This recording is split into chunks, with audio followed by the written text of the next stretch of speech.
अस्सलाम वालेकुम नाजरीन इकराम, रोशनी लाइट चैनल की तरफ से आप सबको खुश आमदीद। नाजरीन इकराम, मेरे चैनल के वो व्यूअर्स जो मेरी वीडियोस तारीखी हकायक जानने के लिए देखते हैं, अगर वो मेरे चैनल को रेगुलर विजिट करते हैं तो शायद उन्हें याद होगा कि मैंने ये वीडियो बनाई थी जिसमें मैंने उन हालात वाक़यात का जिक्र किया था जिनकी वजह से उस्मानी सलातीन ने शादी करनी बिल्कुल छोड़ दी थी और बीवियों के बजाय सिर्फ लौंडियों से ही अपनी नस्ल आगे बढ़ाई। सुनने में तो ये बात बड़ी अजीब सी लगती है, लेकिन नाज़रीन इकराम, ये नौबत ऐसी ही नहीं आ गई थी, बल्कि इनके पीछे वाक़यात की एक पूरी चेन मौजूद है जो पेश आने पर पहले उस्मानी सलातीन ने तुर्क औरतों से शादी करना छोड़ी। उसके बाद ये नौबत आई कि उन्होंने तुर्कों के बजाय दूसरी कौमों से भी बीवियां लाना छोड़ दी और फिर सिर्फ लौंडियों से ही अपनी नस्ल आगे बढ़ाई। तो नाज़रीन इकराम, जब उस्मानी सलातीन ने तुर्क औरतों से शादी करना छोड़ी तो उसके पीछे एक बहुत बड़ा तारीखी वाक़या है जो कि सुल्तान फातेह के दौर में पेश आया था। और आज की वीडियो में आप लोगों को उस अजीबोगरीब तारीखी वाक़े के बारे में बताया जाएगा जो पेश आने पर सुल्तान फातेह ने आने वाले तमाम उस्मानी सलातीन के लिए ये लाजिम करार दे दिया था कि वो तुर्क औरतों से शादी ना करें। तो आइए जानते हैं कि वो वाक़या क्या है। तो नाज़रीन इकराम, कौस्तंतीनिया की फतह से पहले सल्तनत उस्मानिया में एक खानदान आबाद था जिसका नाम जानदारली खानदान था। इस खानदान ने 1362 ईस्वी से सल्तनत उस्मानिया में अपना असर और रसूख कायम करना शुरू कर दिया था और इस खानदान के बहुत से अफराद सल्तनत उस्मानिया के अहम ओहदों पर तैनात होने लगे। इस खानदान में से एक शख्स का नाम कारा खलील था और कारा खलील ने काजी उल अस्कर यानी मिलिट्री कमांडर के तौर पर इस सल्तनत में काम करना शुरू किया। और यहाँ मैं आप लोगों को एक अहम बात बताती चलूं कि सल्तनत उस्मानिया में किसी भी बड़े ओहदे पर पहुंचने के लिए जुबान, रंग या नस्ल के बजाय किसी भी शख्स की काबिलियतों और महारतों को देखा जाता था और उम्मीदवार के लिए सिर्फ मुसलमान होना ही लाजिम था। और यहाँ ये भी बताना जरूरी है कि कारा खलील पाशा ही वो शख्स थे जिन्होंने उस्मानियों की बाकायदा पहली प्रोफेशनल फौज तश्कील दी थी और इस प्रोफेशनल फौज का नाम यनीचरी था। तो सल्तनत उस्मानिया की खातिर इतनी अहम जिम्मेदारियां अदा करते करते कारा खलील पाशा बिला आखिर वजीर आजम बन गए। और अब यहाँ नाज़रीन इकराम, आपकी तवज्जो की जरूरत है। कारा खलील पाशा से पहले सल्तनत उस्मानिया के जो वजीर आजम हुआ करते थे वो या तो इंतजामी मामलात संभालते थे या फिर सल्तनत के मुआशी मामलात उनके इख्तियार में हुआ करते थे या फिर वो एक ही वक्त में दोनों जिम्मेदारियां अदा किया करते थे। लेकिन कारा खलील पाशा सल्तनत उस्मानिया के वो पहले वजीर आजम थे जिन्हें सुल्तान की तरफ से ये इख्तियार भी हासिल था कि वो फौज को बराह रास्त हुक्म दे सकते थे। तो बहरहाल कारा खलील पाशा अपनी तमाम खूबियाँ बड़े हुस्न खूबी के साथ अंजाम देते रहे, यहाँ तक कि वो अपने रब को जा मिले। इसके बाद इनका बेटा इस काबिल समझा गया कि वो अपने वालिद का ओहदा उसके साथ मौजूद तमाम जिम्मेदारियों को सामने रखते हुए संभाल सके। और कारा खलील पाशा के इसी बेटे का नाम जानदारली पाशा था और उन्होंने भी बेहतरीन अंदाज में इस ओहदे से मुतल्लिका तमाम फराइज़ सर अंजाम दिए, यहाँ तक कि 1453 तक वजीर आजम का ओहदा इसी खानदान के अफराद के दरमियान नस्ल दर नस्ल मुंतकिल होता रहा।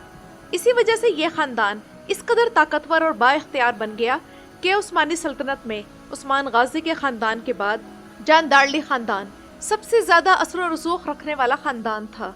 अब यहाँ नाज़रीन इकराम, असल कहानी शुरू होती है और हम चलते हैं 1450 ईस्वी के दौर में जब सुल्तान फातेह कौस्तंतीनिया फतह करने की तैयारियां कर रहे थे और उस वक्त भी उनका वजीर आजम जानदारली खानदान से ही ताल्लुक रखता था जिसका नाम खलील पाशा था। और चूंकि जानदारली खलील पाशा को सुल्तान फातेह के बाद सल्तनत में तमाम इख्तियारात हासिल थे तो इस चीज़ ने उसके दिमाग में यह ख्याल भर दिया कि सुल्तान की तरह उससे भी बाज पुरस नहीं की जा सकती। और चूंकि सुल्तान फातेह नौजवान लड़के थे तो उसका ख्याल ये था कि सुल्तान फातेह अपनी कम उम्री और नातजुर्बाकारी की वजह से कौस्तंतीनिया फतह करने का ख्वाब देख रहे हैं। कौस्तंतीनिया की फतह के मामले में जानदारली खलील पाशा की राय सुल्तान फातेह से बिल्कुल उलट थी। यही वजह थी कि जब सुल्तान फातेह ने कौस्तंतीनिया पर हमला करने की तैयारियां शुरू की तो जानदारली खलील पाशा ने बाज़ंतीनियों के साथ खुफिया राब्ते शुरू किए और उन्हें इंतहाई कीमती मालूमात फराहम कर दी। जानदारली का मकसद ये था कि इस मुहासरे को ज्यादा से ज्यादा तूल दिया जाए, क्योंकि वो जानता था कि ये मुहासरा जितना लंबा होगा उतना ही उस्मानी फौज का मोराल गिरेगा और उस्मानी फौज का मोराल गिरेगा तो ये फतह उतनी ही मुश्किल साबित होगी और जितनी फतह मुश्किल साबित होगी उतना ही सुल्तान फातेह के हक में ये बात नहीं जाएगी। और कौस्तंतीनिया की फतह में नाकामी देखने के बाद जब सुल्तान फातेह वापस इधरने की तरफ जाए तो एक बगावत बर्पा कर दी जाए जिसके नतीजे में सुल्तान फातेह को तख्त से माजूल कर दिया जाए। लेकिन नाज़रीन इकराम, एक बंदे की तदबीर होती है और एक अल्लाह की तदबीर होती है। खलील पाशा की तमाम मंसूबा बंदी धरी की धरी रह गई और उसकी बाज़ंतीनियों को दी गई मालूमात उनके किसी भी काम ना आई, क्योंकि अल्लाह की गैबी मदद उतरी, क्योंकि नबी अकरम सल्लल्लाहु अलैहि वसल्लम के इस फरमान को अल्लाह ताला ने सच कर दिखाना था। और हमारे प्यारे नबी सल्लल्लाहु अलैहि वसल्लम की कौस्तांतिनिया की फतह के बारे में जो पेशन गोई थी वो पूरी होकर रही। बाज़ंतीनी हुकूमत गिरने के बाद बाज़ंतीनी सल्तनत के बहुत से वजीर और मुशीर गिरफ्तार हुए। इन लोगों से पूछगछ के दौरान बहुत सी उंगलियां जानदारली खलील पाशा की तरफ उठी और फिर बिलाखिर गवाहियां भी मिल गई। अब चूंकि कोई भी सल्तनत गद्दार बर्दाश्त नहीं कर सकती, तो इसलिए खलील पाशा पर मुकदमा चला और उसे मौत की सजा सुनाई गई, जिस पर अमल दरामद 10 जुलाई 1453 को हुआ। याद रहे नाज़रीन इकराम के जानदारली खलील पाशा की एक बेटी भी थी जिसे सुल्तान फातेह पसंद करते थे और वो भी सुल्तान फातेह को पसंद करती थी। कुछ तारीखी रवायतों में यह है कि जानदारली पाशा को मौत की सजा के बाद उस लड़की ने सुल्तान फातेह से शादी करने से इनकार कर दिया था। और कुछ तारीखदानों का ख्याल ये है कि सुल्तान फातेह ने जब गैर तुर्क औरतों को अपने हरम में दाखिल करने की पॉलिसी अपनाई और इस बात पर फोकस किया कि तुर्क खानदानों को उनकी सल्तनत में ज्यादा असर और रसूख हासिल ना हो, तो इसी वजह को सामने रखते हुए उन्होंने अपने दुश्मन की बेटी से शादी करने से इज्तनाब किया। लेकिन इस वाक़े के बाद सुल्तान फातेह के जहन में एक ही बात बैठ गई कि अगर कोई भी खानदान सल्तनत उस्मानिया में ज्यादा अरसे तक बाइख्तियार और ताकतवर रहे तो कल को वो सल्तनत की बका के लिए चैलेंज भी बन सकता है। इसके अलावा अगर वो शख्स किसी बड़े तुर्क कबीले से ताल्लुक रखता होगा, तब भी इसकी मौत के बारे में इसका कबीला सुल्तान से बाज़ पुर्स करेगा और मुतमईन ना होने की सूरत में बगावत भी बर्पा कर सकता है।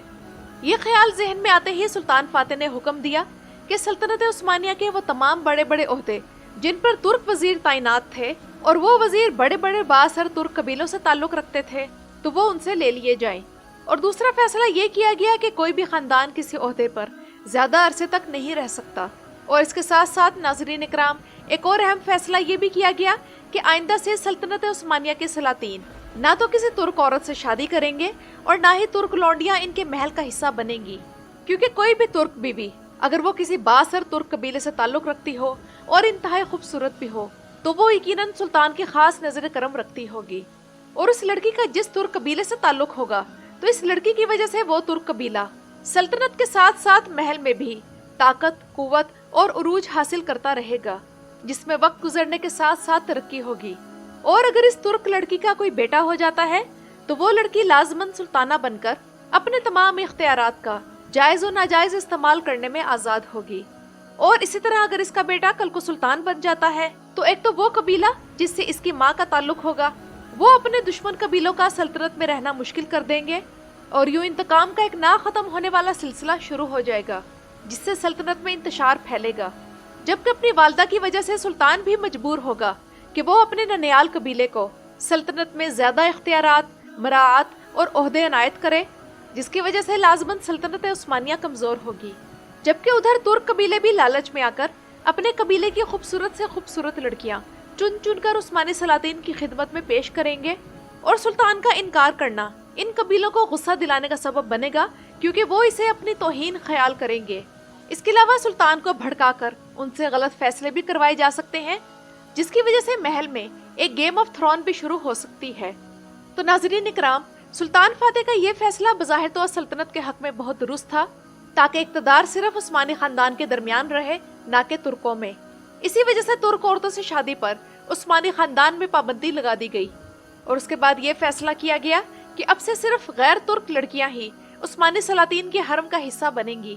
और इसका फायदा ये सोचा गया कि चूंकि ये गैर मुल्की ख्वातीन या लड़कियां अपने अपने खानदानों से दूर होंगी, तो इस बात का इम्कान होगा कि वो महल के मामलात में दखल अंदाजी नहीं कर सकेंगी।